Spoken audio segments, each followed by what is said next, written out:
Hey, my name's Adam McDonald and I am from Search4Health. Here we go.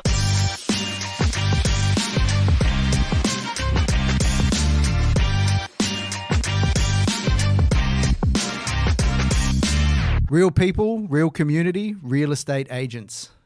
Let me introduce Adam McDonald. Adam is an all-round, hard-working, successful businessman whose latest venture has done more for him than be a very successful e-commerce business called Personalised Pet Collars. As of late, not only has Adam been helping himself by improving his own health, he has also been helping others by sharing his own physical health issues of dealing with diabetes and cancer, mental health issues such as kicking the pharmaceutical drug Prozac, and financial health by helping others with their e-commerce. All that being said, Search4Health is Adam's latest project. It's a spin-off from his TV show Search4Hurt and something way more inclusive for everyone. There's more to successful business than making money. Episode 3 of the podcast. Let me introduce your host, Craig Fisher. Okay, Adam, so tell us a bit about your story, mate. Oh, a rabbit hole. As a young fella, I was born in Queanbeyan. My dad was a lumberjack, and he's okay. Yeah. He works all night and he drank all day. So he was getting the ski fields down at Jindabyne all logged ready for ski runs. Oh, wow. Yeah, so That's cool. I don't remember any of that because that was all freshy, brand new. And we were probably down there till I was 2 or 3, and then they split up. No. Yeah, and so Mum moved back to the Northern Beaches where she grew up. They both grew up in the Northern Beaches. Then they got back together. Oh, wow. And then they had my sister, Elise. Oh, yeah. And then they broke up again. No. So I think Dad had some commitment There's a common issues or theme something. there, yeah, going I don't on. know. It was a Yeah. bit weird. But anyway, so I spent early years around DY in the Northern Beaches, lived in a unit complex and went to DY public school. Kind of, I don't know, a bit of a poor upbringing, I guess, like single mother sort of stuff. Oh, yeah. I'd only used to see Dad, I think it started off every fortnight, but wasn't long before it was holidays. And then maybe Chris, Yeah.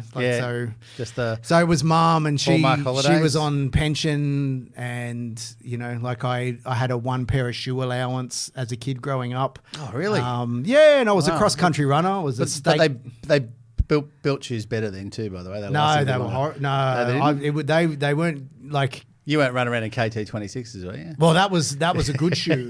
So there was hard sole shoes they used to sell in Coles. Oh, wow. And I used to, and they were probably $4 at the time or something. So I used to get one of them, but because they were so cheap, the glue would give out. And I'm a kid doing kid things. As you do, robust. And so I remember running many state cross-country championships with hard sole sneakers from Coles gaffer taped up because the glue had come apart. Yeah, right. So Were you winning? Were you winning? Yeah, I don't think I ever won state, but I used to go. I was pretty handy. And a mate of mine, whose dad used to teach at the school, actually, Troy King. Him and I would have pretty good battles, and he'd get me on one day, I'd get him on the next. But that was when I was a skinny young kid, and so moved from there to North Richmond, which was a bit of a culture shock, as you could imagine, from the beaches. And North Richmond back then we were in an area. We were the second house built in an area, so there was just no one there. Oh, right. But it had a big hill for billy cart racing, and it was pretty cool. So, but it was a King of the hill, mate. Yeah, we lived right at the top of the hill, actually. So I saw many kids stack their pushy going down the hill and have to get gravel scraped out of their saws. Get the dead oil out. Oh, man, it was Fry's Balsam. Have you heard of Fry's Balsam? No. Oh, my Pop. Yeah. Every time if we hurt ourselves, whenever Pop was around, we just would try to cover it up. So we wouldn't get to it. Yeah, because he tipped this stuff called Fry's Balsam, and they used to use it in the war. Yeah. And it was horrible. I bet. It was like... Oh, your mind, but you were never going to get an infection because nothing was living in your leg after that. But so that was a good that was a bit of encouragement not to come off your pushies. Yeah, I your bet. skateboards Because of Pop with the Fry's Balsam. That's it, mate. That's it. So Dad moved up to the Central Coast when I was probably going into high school. We stayed down that way. I was at Colo High School for the first couple of years. Then we moved to Agnes Banks, which now is quite swisher, all the horse studs and stuff. But when we were out there, it was a bit redneck. But went to Richmond High, played rugby league a bit as a kid, but then moved to basketball probably at the start of high school. Yeah, because you're big into the basketball these days. I was, still, and I got into basketball as a sport before it got really big in Australia back, because it went big and then it went small. Now it's coming back big again. Yes. So I did quite well at that. And then when it got to a point where basketball was really big in Australia, I was playing state and going that to was national Jordan era, I camps and suppose, stuff. was it? Yeah. So I had a nickname, White Chocolate. Can you believe that? You can't. Yeah, today you would just yes, get. mate, I can. you get cancelled if you talked about called a kid white chocolate. But because I was into black culture, like hip hop music and basketball. Yeah, and nothing wrong with that. Spend all my money, my hard-earned Franklin's trolley pushing money. Yes. On sneakers. I used to get the train into Darling Harbour and buy sneakers from a place called Sports Fanatic. All right. And then go to Central Station Records to buy the latest hip hop stuff from First America. pair of shoes that you bought, you treated yourself. Did you get the Air Jordans? No. I actually got Converse, like those. Nice shoes. Yeah. But we were playing outdoor. See, I suffer now bad knees. And we used to train upwards of 20, 30 hours a week on bad shoes on concrete courts. Yeah. Oh, and then I remember the first air shoe that come out was like Air Force, I think was the first one. Yeah. And got one of them and then mucked around just about every month I'd buy a new pair of good kicks. Yeah. And that was kind of my thing. And then I remember my friend Andrew Latta, his mum went to Hong Kong, and they were quite wealthy. I never knew anything about going anywhere. I don't think I jumped on a plane till I was 20, and that was to Brisbane. But she came back with 2 pairs of Air Jordans, and that was the Air Jordan 4s, I think. Right. But it was... That would have been epic. Well, it was a black pair and a white pair. All and right. of course, he's the son, he gets to choose, he picks the white. The black ones look like school shoes, and man, I was devoed. I just thought these look shit, didn't like them. Then next minute, Michael Jordan comes out in the final series wearing black shoes. First time anyone's ever seen any black shoes. Yeah, right. And I've now got the holy grail of shoes. No one in Australia's got these shoes, and I'm rocking around with it. And man, I think I end up... I had them for years and years, loved them. They were the best shoes I've ever had. And I think I ended up selling them to my brother on their deathbed. Yeah. He bought them because he liked the look of them for a bag of weed or something like that. So, Nothing like a bit of contra deal, mate. Oh, yeah. So got into the basketball. As soon as I finished school, I got accepted to go to uni for accounting. Yes, nice. But deferred that and then just keep deferring it till I was a mature age student. I was going to say, here you are. I liked economics and math at school. It was something that I kind of clicked with. But I was very athletic. I wasn't very academic. So well, you got a mind that doesn't stop. No, well, yeah. And I've always been that way, but it used to be that I wasn't always thinking business as a kid. Yeah, sure. But I have a really poor memory and it's hard for me to recall stuff that happened in my past. All right. And it's because I'm never in the moment. So when I'm sitting with someone, I'm in the moment, but I'm not in the moment. I'm thinking of the next 20 things I'm going to do. Or you might say something that triggers an idea and I'm off. Off you go, off with it. Like I'm looking at you and I'm nodding. Yeah. And then 2 days later you'll go, hey, we're talking about that. Yeah. Well, lucky we're recording today. I know, right? I think this is why I'm a huge fan of podcasts because we can pull it back out of the I know. archives. Well, actually, and people get a bit weird. I was getting a DEXA scan recently, and I get out of the scan machine and she starts talking. And I go, "Oh, can you just stop for a minute?" And I've got a voice recorder. Yeah. So I press the voice. And she kind of goes, and people straight away think, "Oh, They is this legal? Is it like is this covering my bum from a legal reason or something?" And I'm like, "No, it's just for me yours. because 20 minutes later I wonder what it is that you said and I'll forget." So anyway, that's something that I'm want to work on. Yeah, so let's segue into that then from there. So inspiration for that. Let's talk about that. So you've got many things and we could go there, many rabbit holes of all the things that you've done, want to do, want to achieve. We can pull it out of the archives. Yep. But Search4Health is the latest. It's not really a business. It's more my private guinea pig let's get out of the rabbit. Let's do that. So I guess it happened 10 years ago. I had a big signage business. I think, did I know you and I had the signage business? Don't think so. No. So we used to do all of the signage in all of the big stadiums in Australia. Yeah. So we had 8 figures, was big business. Obviously too big and I had too much money because I looked to invest in, like do some angel investing. Oh. And where I used to have coffee of a morning when my kids were really little, like really little, I think Chloe was tiny, down at Tawoon Bay. Mm-hmm. Matt Murphy was a guy who was a personal trainer there. He had High Tide Fitness with Kylie. Oh, that's what he did too, yeah. I can't remember Kylie's last name. Kylie, So shout that's out to my Kylie. memory. Yeah, Yes. shout out Kylie. I think she's living in Byron Bay now. Lucky. Nice.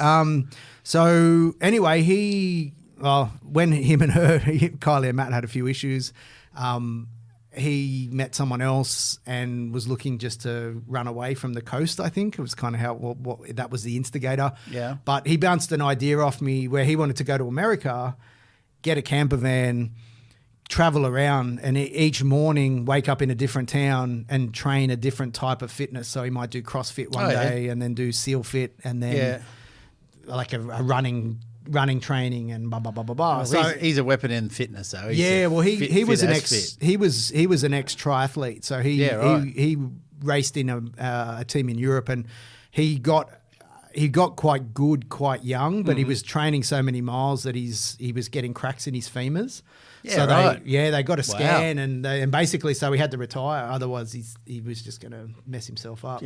So he came back to Australia and then started doing personal training and he had a good little business there and I'd done a few classes but wasn't quite into it and didn't really know him quite well when it happened, but he knew that I had money and I was invested and we had a chat and anyway we looked at it and I thought it was something that I'd probably be interested in watching as a viewer, but maybe a bit too Groundhog Day. And just him and Elise. And so anyway, we sit and we sort of had a think tank and I look and I'm like, he just started competing again in these mud runs and and I didn't know anything about that world. It was, on the mud runs? Mud runs and all that sort of stuff. And so I don't know, we were sitting down and I don't know exactly who thought of what, but it was more like a think tank. And I had access. He could do all these events that were happening around Australia, like whether it's a marathon or a sky run or like he just did some pretty brutal stuff. But I had access to all the sporting teams through my signage business. So I said, why don't instead, one, because going to America was expensive and blah, blah, blah. I said, why don't we just buy a camper? So we went down to Sydney and bought a 50 grand camper, wrapped it matte black and stuck stickers on the side of it and got a film crew and off we went. And we didn't even know, we just set off filming. So we set a heap of events that he wanted to do. We mapped out where he was going to go and then I would contact all my clients who were the sporting teams and say, hey, we're doing this thing. I got this guy. Can he come and train with your team? So whether it was an NRL team or an AR. So we had all these sporting teams and that was how the concept of Search4Hurt came about. So anyway, so they spent a year. I paid for these guys to run around the country for a year. Not knowing, I kind of thought it might have been a documentary, but this was before Netflix existed. So... but we were really big on Twitter. I don't even think we were on Facebook. Sorry, Perry. I listened to Perry this morning, very knowledgeable.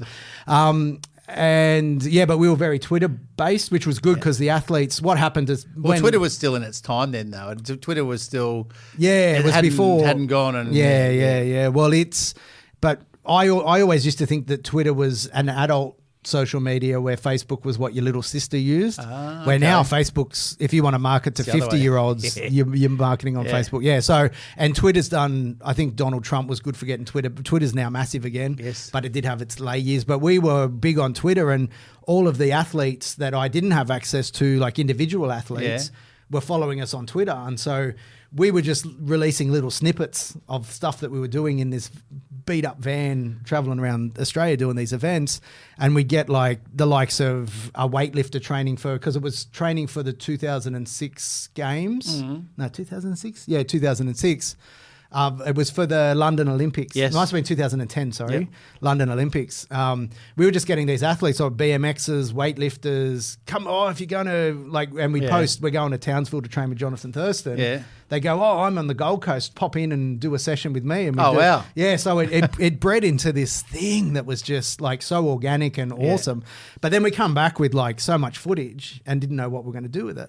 And so Milo, who was the young guy who went traveling with him because he was a guy interested. He wasn't in film. He was actually in the mines in Perth, but got laid off, got made redundant, and had money and time, and said, "Yeah, I'll jump in the car with you and go and film it." Yeah. Shout out to Milo. And we got back, and he just did a sizzle reel up, which is like a little 3-minute clip that kind of just put all the thing into one thing, and we stuck it on Twitter.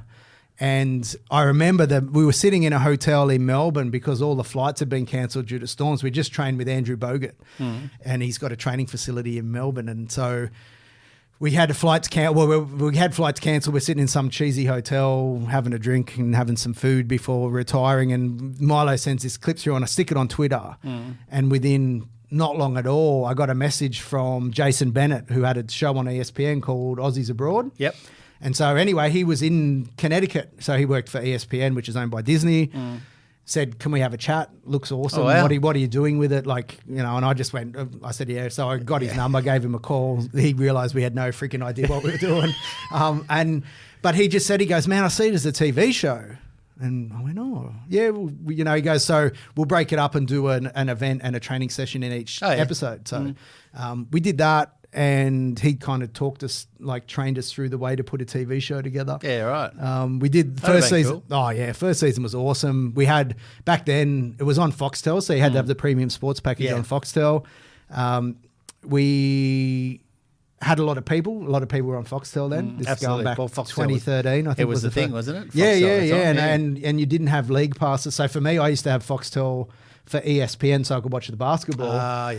But so that first season, we had heaps of eyeballs. It was the first time ESPN had put a show on. So they were always live sport or documentary. We were the first series that they ever put on in all of ESPN. That's cool. Yeah, which was kind of groundbreaking for this guy that was editing out of on his dining room table in the Central Coast, selling a show to Disney. So, as you do, mate. Yeah. And that first season was awesome. It was groundbreaking. You know, we got nominated for Astro Awards and wow. Yeah, it was really good. Yeah. So, and then Matt, we did all the filming, and then we had all this time where we were editing the show where Matt didn't have anything to do particularly. So he started an event called Beach Bash. Right. And so they were doing that. We were putting the thing together. Beach Bash got good traction. At some point, we're having a conversation where, because I'd invested into so it was my money they used to kind of build Beach Bash. Yeah. But they were doing that while Milo and I were editing the program. It got to a point where Beach Bash looked like it was going to go good. So we ended up having this conversation from somewhere where I could take, they wanted to take Beach Bash and I had kept Search4Health. Oh, yeah. Which is what ended up happening. And then we just kind of moved there. My money in the Beach Bash was just moved to a loan versus an investment. And then they went off and we went off. And but then sadly they had a king tide the weekend they were running Beach Bash, their first ever event at the entrance. Oh, no. Had a East Coast low. And so the beach that they'd built, all this obstacle, it was built from the point at Toowoomba Bay all the way into Memorial Park at the entrance where they had their big water slide. Yeah. All the beach is gone. So they had to cancel their event. Yeah, ouch, big time. So if that wasn't the Cosmos saying this ain't happening. Well, and Matt just didn't want to, after that, Matt didn't, he didn't want to do another event. He wasn't going to do another event, which left me in a place where, all right, how are you going to repay the loan off? I wasn't too worried about Matt. He partnered up with an older guy. I didn't worry about Matt, and I knew I'd be able. Matt could work with me in the show, and so I could get my juice back off Matt. But the Beach Bash Nelly needed to keep going, so the other partner could pay me back because we're talking a decent amount of money. So anyway, I brokered a deal between. So Matt went and didn't want to do events anymore, and he kind of got in, I don't know, he wanted to work. He ended up working. So we scheduled, the ESPN wanted another series, but Matt wasn't in a good headspace. It was weird. So I had to come up with a different format for series 2, which is where we went to the public and Matt was their kind of mentor. So we hardly had to use Matt, which kind of worked with his schedule. Sure. And that's when we had local guy, Andrew Paps, and a girl from Sydney, Leah Danzy. So that went into that. And then long story short, it's a long story long, Beach Bash ended up Ray ran a few more events and paid back some of his loan, but he wasn't paying back the loan. So that's how Miss Muddy was born. Right. So I pulled everything out that was blue in the Beach Bash containers and painted it pink. Yeah. And created Miss Muddy, which was Miss Muddy's great. Oh yeah, it was a monster. Yeah. So it got good, and then we were going to just run the last few events to sell it. Then that charity offered to buy it, and it ticked a few boxes. Yes. But then they end up pulling a shifty and went down with Not like a charity to do that. I know, right? But I got some pretty decent thoughts about charity. But they went under owing me. I think it was about $400 to $500K, which I never saw. That's your donation, mate. Yeah, I know. I didn't get a receipt. I couldn't claim it on my tax. I just got a note from the liquidators going, "Oh, yeah." So anyway, that was a lesson learned. But I got sick. Yes. So so let's fast forward to that. Yep. And we're back up to where you are now in your life. So that run, stress, lack of sleep. So I had the signage business, which was massive. I had Search4Health, which was massive. I had Miss Muddy, which was massive. This was just when we were having kids, but the kids were, and when kids are young, they don't need their mum, they don't need their dad for anything. So I was 3 hours sleep, working like a madman, but I loved it. I wasn't like that you do, I just got addicted to work. You thrive on it, mate. Yeah, and so I sat in a chair, didn't move, 15 to 18 hours a day, and no sleep, eating shit, drinking piss. Yeah. Just and I did that for a decade. Rinse, repeat. So while I was getting good at business, I was getting bad at health. Yeah. And the actual idea for Search4Health come about when I was editing Matt doing the Search4Hurt stuff, or just when we were editing Search4Hurt. Yeah. And I was always envious, going, man, I'd love to do that. Like all the stuff he was doing, I was like, I just wish I could do that. But I would have had to have Search4Health to be even a chance of doing anything in Search4Hurt. So we got the idea, and then not long after we wrapped up Search4Hurt. So with Search4Hurt, we got to a point where no one could watch it because Netflix league passes, no one had Foxtel, no one was watching ESPN, and they wanted to go a season 4. Yeah. But I didn't want to produce a show that no one was watching. So we canned Search4Hurt. And then I actually got into Search4Health, and we were filming. I did Tour de Cure, the bike race. Yeah. Which was ironic because I ended up getting cancer. Which probably brings on the disclaimer: don't try any of what you did at home, mate. Oh no! Like if I could go back, I could go back. But you're here now, And I've had a lot of people just leave school, get a job as a teacher, and they do teaching for 40 years. I'm like a chameleon. I can kind of change my colours and stripes to suit whatever I want to do at the time. You like to do that too. And I can scale stuff really quick, which is a blessing and a curse. Yes, it is. Yeah. So anyway, the end of the decade, it all caught up with me. I become obese. I remember the time I got over 100 kilos, and I haven't been back. I've been back under once when I got sick. Hard to do as a dad, get back under 100, I reckon. Yeah. And it's a mental, like for me, I'd bounce between, at 100, I felt like I was at my fighting weight. Yeah. But realistic, I'm not. At my worst, I peaked at 125. And I'm only 180 centimeters, so like just under 6 foot. Yeah. And I've been over the 120 mark multiple times. So I usually yo-yo between 110 and 120. Yeah, right.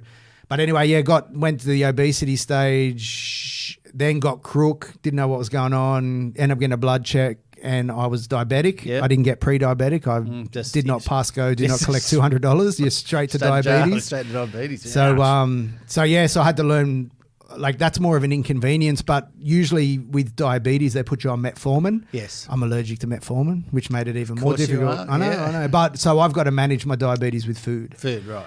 Which is a good thing. But it is. When COVID, and so I was doing really good, got down to low 100s, was doing keto, intermittent fasting, all that sort of stuff that's good for... Yeah, you love that, didn't you? Well, it's good for me, and that's where I think with health, so for me, Search4Health, we've tried to film a couple of times and failed, and I just got sick of... it was just false starts. Like I'd fall off the wagon. I'd go good. You false starting, and then I'd fall off the wagon, and I'm like, man, I've put people...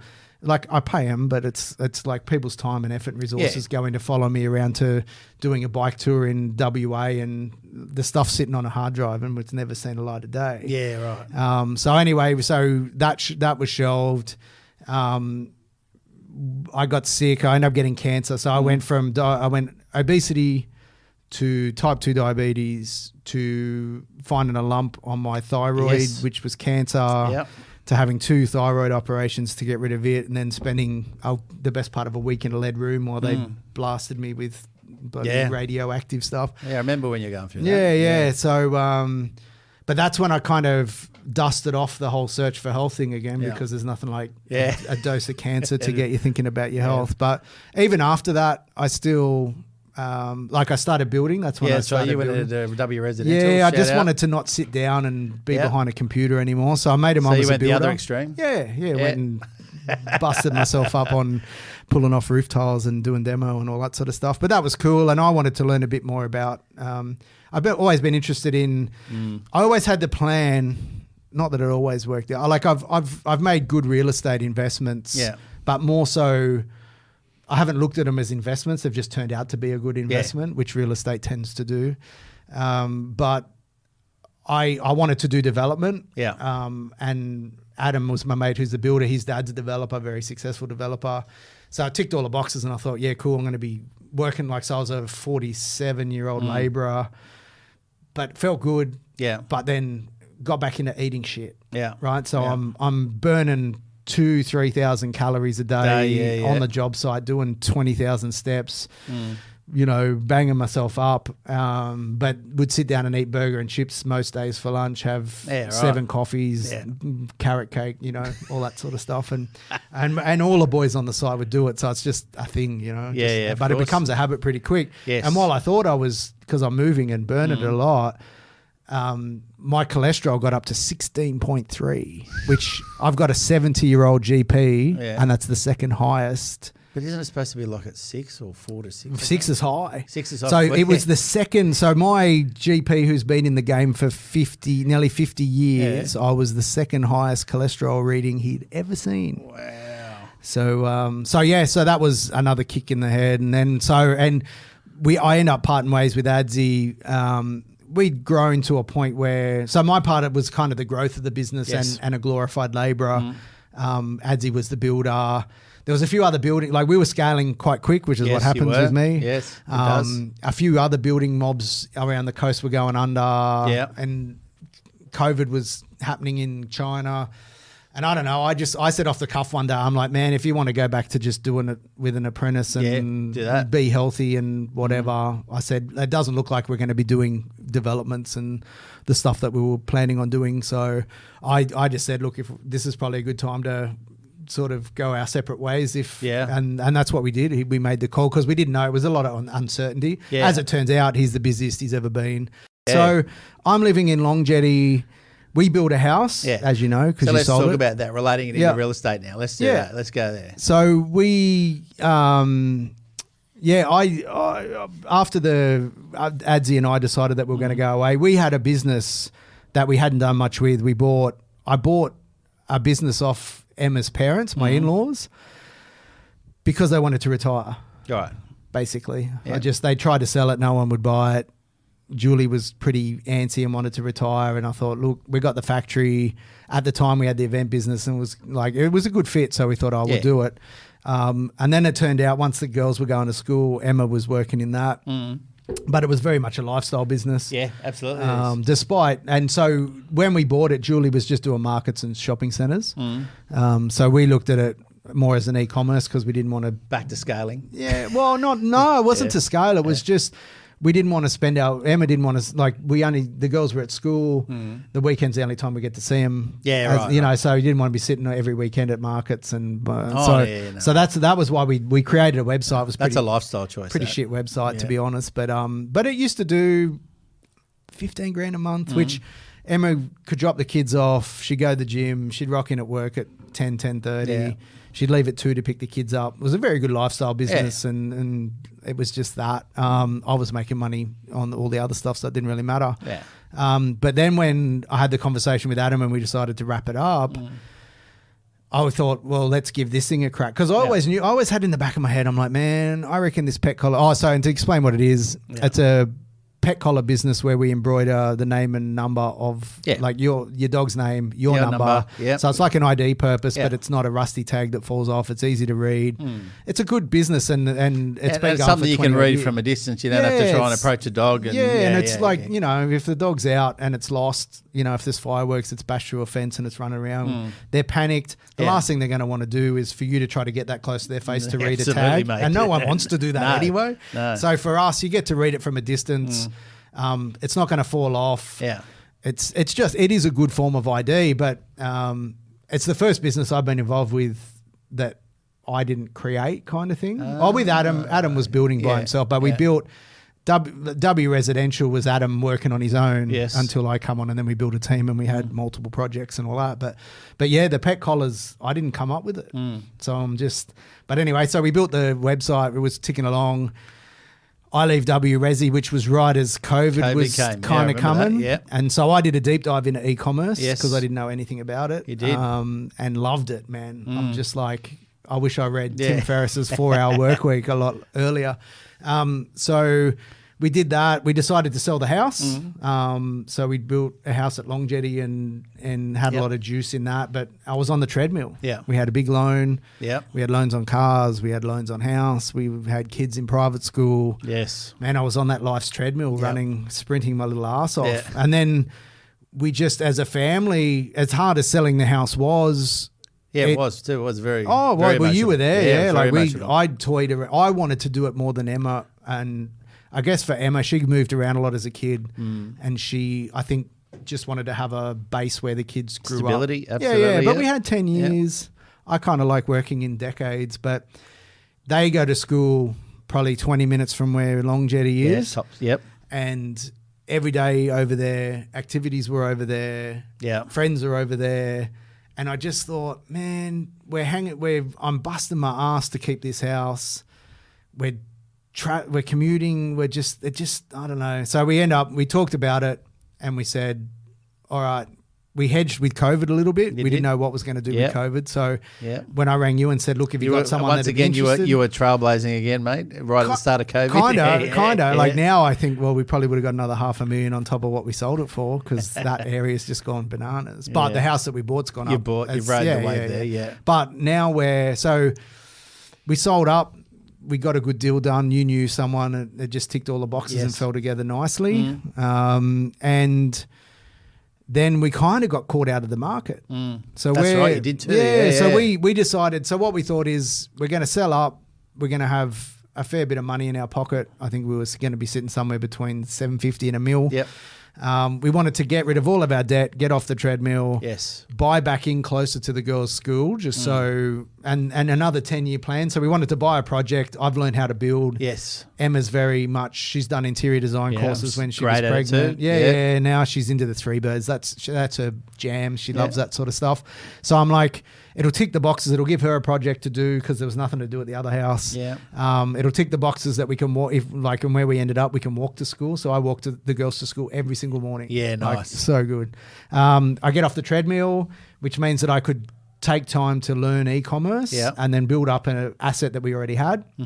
And I've managed to build that asset for like what we bought was a 150, like it was valued as what it was worth. And it was done on a valuation. But I have probably increased that from like 150 to $1 million in a bit over a year. All day. And COVID's helped. Like people now have adapted to e-commerce. They have. But more than that, like, it's awesome. Like I showed you today, the figures that we've done while I walked around town, had coffee with my mates. So that's what now. A big thing for me with Search4Health was I needed to have the time. For me to make it work, I needed to lose weight. So for me, I was 122 when I decided I need to get, because after COVID, my cholesterol jumped back up to stupid heights. And I don't know. You weren't exercising. but so I was in a funk. I was looking after the kids. Yes, but are you medication get that down, or is it back to food to get it down? Well, both. Right. I'm actually on that Lipidil, which everyone's on for cholesterol, but I want to get off that. Yeah. So, but it was just I just fell off the wagon, and I didn't see my GP for a year. So my body went through a year of diabetic crashes and God knows what, because I just wasn't seeing my GP, which I used to do every quarter and get blood tests, and I couldn't lie, I couldn't cheat it, but I was accountable to nobody, which is the biggest problem for me. So anyway, I just thought, look, I want to do Search4Health, which isn't really I don't want it to be filmed. It's more going to be for me. One thing we've done with the pet industry is that Human magazine, which is like a Moby mag. So for me, I want to have a newsletter, and because I've learned how to do e-com, and I could teach anybody to do e-com, because I think a big part of health for me is financial health, it's mental health, and I've gone through the ups and downs of having businesses owe me money, go bankrupt, and you've seen me at my worst. I have, yes. Yes, you have. Yes, I have, And that's when I knew I got cancer. Yeah, I remember. I could pinpoint the point. I remember you telling me over that breakfast that time, mate. I wouldn't be surprised if this doesn't give me cancer. And I remember you saying that. And then too. 6 months later, I'm in getting my thyroid ripped out. It was like. I know. So anyway, so I'm off the treadmill. God love my wife. She's freaking amazing. She is. And the kids, man. It was a big. They had a really nice house. Yeah. Now we're living in a 1960s house on a main road. Yeah. Lots of potential. We're on a big 2,000 square meter. I can see where that's going to end. It's going to be wicked. Gorgeous, yeah. It's going to be good. And so anyway, but a big thing for me is getting off. So I wanted to get down to below 110. So I needed to lose 10 kilos or more, which I have. I'm currently sitting at about 105. So I've lost I can see that. 17 kilos. Yeah. I think it's probably a month since I've seen you in person. I can see the difference on you. Yeah. Yeah. And I needed to be in a position time-wise that I could put into a project like Search4Health. Yes. Where I can research, and I'm kind of like a human guinea pig. So I mentioned about the DEXA scan. So on the drive over, here's my plan is that I'm going to get so I got a DEXA scan. I just had an operation. For those that don't know what a DEXA scan is, what's a DEXA? It's a body composition kind of tool. It's like a big scanner for your body. You lie on it and it goes. Oh yeah, right. And it gives you a really accurate breakdown of your muscle composition versus your body fat versus versus just I don't like jumping on scales. I'm not a scales guy. Yeah. And scales are good. Don't get me wrong for tracking, but for me, I want to lose body fat. Yeah. I don't. If I'm 110 kilos. I don't care if I'm 110 kilos. If I'm 110 kilos and 30% body fat, I'm worried. If I'm 110 kilos and 20% body fat, then I'm happy. Yeah, of course. So it's not about the weight, it's about the body fat. So anyway, once I lost the weight, I'm now got my business to a point where I can work an hour or not a day. Like it's pretty damn good. Yeah. So I've got the time to dedicate to the project. And then now, so I get a DEXA scan, which I did a couple of weeks ago, and I spend 21 days doing something to improve my health. So initially physical health's a big thing for me. One, because I got to get all my markers in place. But secondly, I've got to, I just want to be healthier and live longer for my kids and yada, yada, yada. As you do, Yep. So for me, diet's a big thing. So I'm going to spend 21 days on a particular diet. Strict for 21 days, no excuses, no bullshit. Yeah. And then one big thing with diets is they don't focus on is maintenance, which I think you come off the end, rebound, if you come back off and go back to what you're doing beforehand, usually what's going to happen? You go 5K past. True. I know, right? So I do 21 days full on, 7-day maintenance where I'm not. The idea on the maintenance is not to lose any more weight, but to maintain what I am at the time that I finish.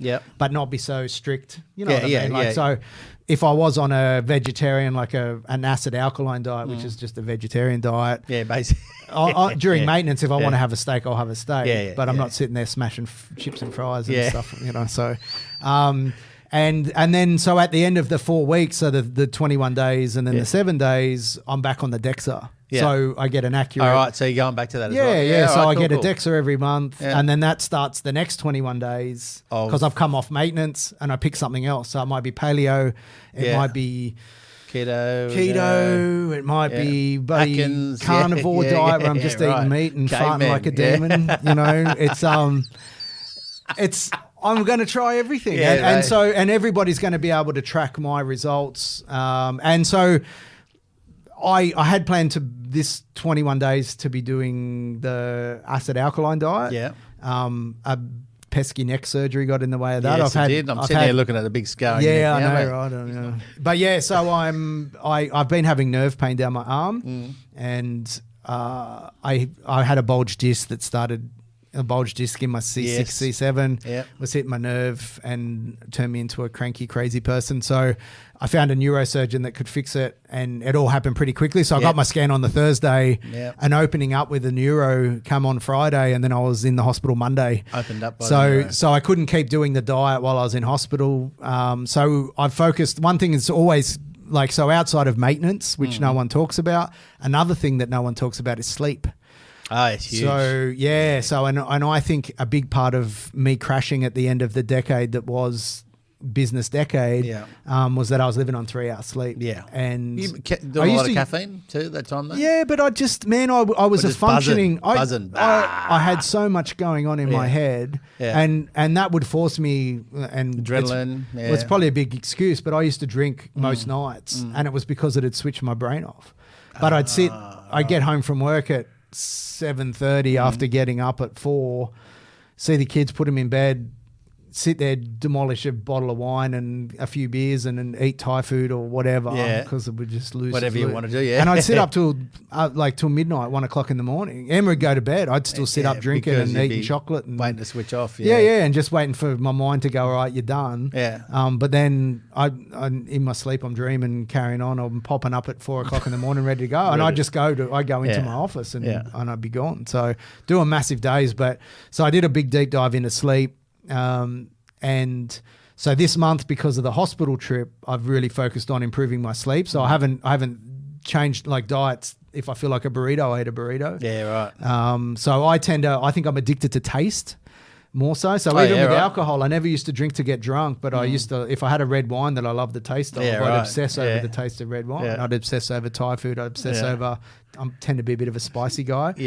But so what I tend to do now though, if I feel like a burrito, I get one. I get the meal, but not the deal. So I don't get the chips and the drink. I just get easy to get upsized, isn't it? Yeah. And I used to do it all the time. If I feel like a burger, but I go and have a large chips and a 600 ml drink, you know, and it's like. So anyway, I'm not following any diet. All I'm doing is implementing things to make me try to sleep, better quality of sleep. And I'm getting initial. I told you in the car what my initial results were, and I don't want to spoiler alert it, but I'll wait till I get my DEXA at the end of the month, and then I'll be able to show people what health benefits you can get just by and sleep is the low hanging fruit. It is absolutely for me to try to get you to exercise is a physical challenge. For me to try to get you to eat right is a mental challenge because you want to eat shit food. Like last night, I'm eating bowls of ice cream, and so I'm not focused about diet at all. All I'm focused about is getting 2 to 3 hours REM, which is your good sleep. Same with your deep sleep. Trying to get up over an hour. And just trying to get that 7. The window 7 to 9, I think, is the ultimate. Seven is the minimum.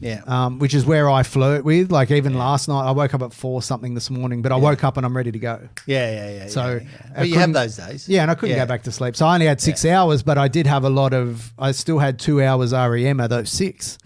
So I got a good quality sleep still, even though the length wasn't as much as I wanted. I'm still getting good quality. But I reckon I'd be 5 kilos in the first couple of weeks around that mark, just from sleep. Stress out, cortisol's down. I looked at what I made a diary, looked at what was making me wake up at night, but all that. So that's on the physical side of it. On the financial side of it, like, and to be able to do what I'm doing, you need to have free time. You can't absolutely. be working. Like, it's hard. You can still do it 9 to 5, but my big excuse was I'm always too busy. I think I can get anybody into e-commerce doing something that they love. Yeah. Like, I can coach them into doing it. Like, I can help them get the idea. I can help them launch it, show them how to run a proper e-com to the point where after 12 months, they should only be working a few hours a day. Doing e-commerce, yeah? Yeah. So your financial health's going to be better. Yeah. Your family health's going to be better because you've got more time. Like, so my schedule is I wake up at 5:55. I spend an hour doing the things I hate, which is admin. Yeah. I do emails and I do my zero. Yeah. I do that while I'm hydrating. So I'm on a schedule for hydrating because that helps me sleep. I walk my kids to school. So I see my kids in the morning, have breakfast, go to school. Nice. I keep walking past their school and I've got all these tracks that I do. So I spend a couple of hours walking. Yeah. And when I can, like when I recover from neck surgery, I'll replace some of that walking with some like HIIT style training. I love throwing weights around. Nice. Yeah, you got to do a bit of the but weights. I'm probably months off getting to that though with the neck surgery. And then I get back. I do business building. I've got an hour of business that's pure business building. So it's who do I need to know? Yeah. Who do I need to be in front of? Then I have lunch and it's kind of lunch breakfast. So one of the big things is I only eat when I feel hunger. Yeah. So, and for me, I don't usually feel hunger in the morning. I have a black coffee. I only ever drink black coffee. So I'm not trying to fast, but naturally you are. I want to feel hunger every day. Yeah. Like that's one of my things. And then with my exercise, I want to feel puff. I want to feel out of breath. Yeah. So that's every day I need to feel hunger. Yeah. I need to feel out of breath and I need to feel tired. Right. And they're like the three keys to my search for health. Yeah. But I'm going to document it. I'm going to do a magazine, like a Search for Health mag. Yeah. I'll do clips. Like it's so easy to put clips together. You don't need to have a film crew and documentary and all that sort of stuff. No. I'm looking at maybe doing we had a really good series 4 plan for Search for Health. Search for Hurt, sorry. Yeah, and I've dropped a note to Netflix and they're showing some early interest on getting out. As they should. Oh yeah, I reckon it was a cracker. On that. Cracker. Yeah. So I think I might relaunch that now because that's the thing too, having a bit more time. Why not? For someone like me, I think of 20 different business ideas a day kind of thing. But I need minimum, mate. Well, what I guess ultimately, if Search for Health, if I can help people, get into a position where they've got a business in something they're passionate about that gives them the lifestyle choices where they can be focused on family health and physical health. I guess just becoming a mentor for people will be cool. I don't really want to do it'd be cool working one-on-one with someone that's really messed up and needs the help. That's a whole nother animal though. But I'd probably just do that on a one person. Like if it was someone I knew and they needed help, I'd probably rather do it that way. Yeah. Ultimately, I just want to have a newsletter where I just research stuff and share what I learn. Yeah. And build a big community and just.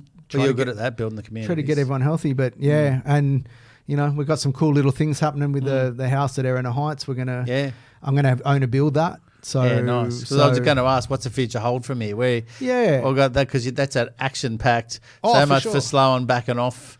Yeah, it's not.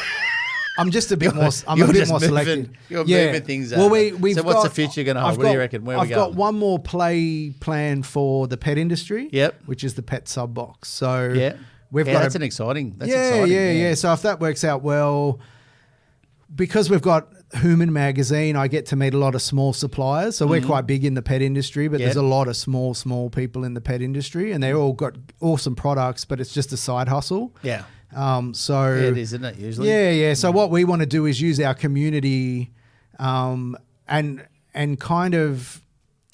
We want to put a subscription box, like a monthly box together, like a sampling box. Yeah. So you've got your pet, every month a box comes and it's just so you never need to go to the pet shop again. So it's got your poo bags every 3 months or when you need it. It's got different ranges of treats from long life goat horns to daily snacks to all that sort of stuff. It's got little stuff that you might not ever have tested, like a nose balm for winter when your dog's nose gets super crusty and just stuff that like they products. Do that, do they? Yeah. So there's so many things that you can do And there's so many cool businesses. So what we want to do is kind of act like a marketing agency for these small businesses to say, oh, it'd be nice to bring everyone together. Yeah. well, yeah, we can sample so we can get their products, put it in the box, send it to our subscribers. Our subscribers get good value, and they're part of a community where I can do some cool stuff within the community. But they get this unwrapping every month of this cool stuff with food and all that in it. If their dog really loves it or their cat loves it, they can order direct from the small business. Yep. So, and then we can also share their story through the podcast, through the magazine, and through sampling and our clients. So we can build these smaller pet businesses into bigger pet businesses. Yeah, of course, yeah. And ultimately helping the owners' health, financial, and, putting them in a good position where they can quit work and focus on this thing that they like. Yeah. And also just deliver real good value for all of the pet owners that we've been dealing with for 20 years through Pet Collars. So yeah, wow. So it's a good business model, and it excites me because it's stuff that I like to do. I've partnered with a couple of young chaps. Like for me, the success in that kind of business is doing campaigns, so advertising campaigns or your social stuff like what Perry does. Yes. The other one is creative. Like you need good creative to advertise and to do organic growth with, and for our community as well. Yep. And then it's community. So it's like the 3 C's. Yes, again, yeah. And I'm a community builder. I've been doing that for all my life. So I'll look after the community, and the 2 young guys I want to partner with. One's an ad exec and one's a creative guy. Yes. So I think we'll tick all the Got to boxes. tell them, I'll just, on the side note, if those fellas are listening here, you got to grab that one, fellas. Like I heard about that on the way over. I'm not saying any more other than you need to grab the bull by the horns and... Definitely, definitely. So hopefully, so that's all coming together. But that I'd approach them not long before I sort of rushed to neck surgery. Yeah. So we'll get that done, and so that'll be it in the pet industry for me, and that'll sustain me. Like I don't need, I've kind of part of the health thing as well is, like I said, getting off the treadmill. So now we bought our house cash. I've got no loan. I don't even have credit cards. So own cars, own house, cash in the bank. Yeah. Business, like own my factory, own the business. Like I'm sitting in a nice asset place. Everyone's going to be like, who is this guy? Yeah, I know, right? I know. And it's a key to getting my health back. Yeah. Like you can't be on the treadmill stressing, and I'm a stress eater. Yeah. So I've kind of found the magic pudding in regards to health. So that's just what I want to share to people who's interested in learning and doing. Yeah, it's been quite the journey to get here for you. Sure. When you sit back and think about it. Yeah, it's been the last decade was busy. Yeah. So I'm looking forward to still doing some big scalable stuff. Yeah, but busy in a different busy. Yeah. But the house will be good. We're kind of thinking about that as a 10-year play. Yeah. Erina Heights is a beautiful suburb. Like I said, I walk the kids to school. We've got good restaurants, good cafes. Your vista off the back deck too is lovely, mate. Oh, yeah. It's beautiful. Yeah. So we'll just do things to take the main road out of play. Yeah. And get the house. The house is nice bones, positioned on the block well for what we want to do. And then after that, I think once the kids are wrapped up school, and God knows what they'll do, and I don't really care if they want to run e-commerce businesses or go to uni or go and travel or, but I think we will move back into that kind of Toowoomba Bay, Blue Bay area. Yeah, back to the beaches. Yeah, I think so. Like it wasn't practical for where we wanted our kids to be educated. Yeah.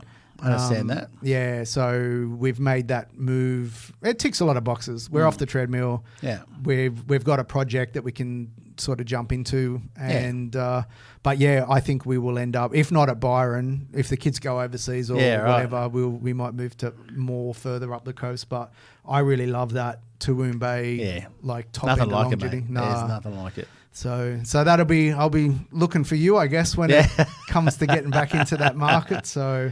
But hopefully it cools down a little from where it's at the minute. Yeah, well, we got true. We got a bit more to do between here and there anyway, really, by the sounds of it.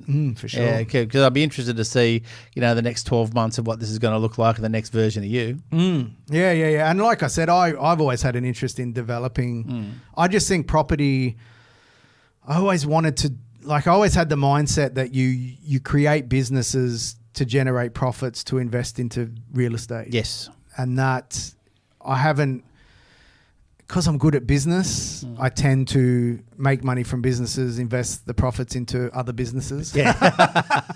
But I think with the end play, like if we can get this, That's the high risk play, though. well, isn't it? if the pet sub box and the pet collar business keep going how it's going, it'll be quite a good exit out of that. Like I said, I don't have any. We're going to do all the renovations. I'm not going to need finance and stuff for that. So. My exit from that will give me a nice opportunity to try to jump into developing. But you need the time. Like I think the key with developing is you need to be able to bank. Like if you can't land bank, like if you're buying property now, I saw there was a property at Avoca, 11 acres for sale. Big, like that's a legacy style property. Like it's a once in a century deal. Yeah. You know, someone's going to spend $4 to $5 mil probably to get it, which I still think like, you kind of go, wow, $4 to $5 mil, but I'm like, man, it's 11 acres in it. Yeah, I know. So those kind of deals where you can jump onto one of those and then just enjoy the property, but knowing that in the future you can carve it up and build some houses or just let it go because on appreciation, something like for that. Sure. 10 years, it's still 11 acres in Avoca. Yeah, but for me, when I got into building, like I kind of learned, I like that. Ultimate for me would be having a big chunk of land where I'm sitting top of the hill, and then I'm carving up sections and building nice houses that I like to sell. Yeah, you know, where you can build that. Like, so that for me, it'd be cool. Like doing projects like that where you're building and you're selling the house complete. Yes, but it might be you bought a 20-acre property and you're carving them up into 1.25 lots. You're talking about building McDonald town now, ain't you? I know, right? A gated community, But I like that kind of style of where it's not pressured. I did read about someone that's doing it further up north. It's a family that's got a big parcel and they just keep chopping it up, and they got enough money that they can build what they want to look at when they drive through that into their, you know. So it is nice and it's the dream. But for any young entrepreneurs out there, the two things I would probably say is look to invest into property versus more projects, because more projects is worse health, really. Yes. If I'm a good case study for that. So I should have maybe diversified a little and put more into real estate. And the other thing is always people create businesses to create income, but not very mindful as to an exit strategy. No, there's a lot of Australia. Yeah, and I've had some. I've been guilty of that myself, mate. Yeah. Well, I've had some good successful exits. Yeah. Like my sign business was an awesomely successful exit. Search4Health, we just let it sizzle, but that's kind of at the time it wasn't really worth. Like it's a business that wasn't really worth anything. But the fact that now I can pick it back up, and if Netflix takes it, and if we can syndicate it around the world, it's a good thing. And I got stung. The reason that I got stung so bad in the event business is that I was in a position with my health where I just I just dumped it. Yeah. And then obviously took an offer. Yeah. And we still did all right out of it. But But you had to do what you had to do at that time. Yeah. You still want to live. But you know what? And I look at it too and I go, if that deal didn't fall through, we'd probably still be at Longjetty. I'd still be commuting. I'd still Search4Health wouldn't be a thing. You might not even be here. No, that's right. I'd probably be 140 kilos and So everything happens for a reason. And it does. It does. But kids, invest in property. Yeah. All right. Well, anything else you want to add in there? Just to wrap it up. I think we've kind of done the full circle. But well, thanks for sharing, mate. Thanks again for coming on. No worries at all. Yeah. And I hope I'd listened to Perry's podcast this morning, and it was good. I like it. Yeah. I like the format. I think you'll do quite well. Whoever talked you into doing a podcast is a pretty smart cookie. Adam McDonald, thank you very much for your time today, mate. Have a great one. No worries, Greg. See ya. That was the talented Adam McDonald sharing part of his life's journey and his new Search4Health project. You can discover more about Search4Health by visiting the Search4Health Facebook page or on Instagram at Search4Health, where Adam will be your guinea pig to find out all the hacks to getting an abundance of physical, financial and mental health. Let me introduce Craig's number one takeaway. So let's keep it moving. My number one takeaway from this interview is a simple one. By focusing on your health first, it will help give you the energy and longevity you require to achieve profits and diverse those profits into real estate. In the words of Augustine Burroughs, and I quote, "When you have your health, you have everything. When you do not have your health, nothing else matters at all." Thanks for tuning in to the Let Me Introduce podcast. And remember, if you've got a question about buying or selling real estate, feel free to reach out and give me a call or ask me on your preferred communication platform. Till next month, let me introduce Real People, Real Community, Real Estate Agents, your host, Craig Fisher.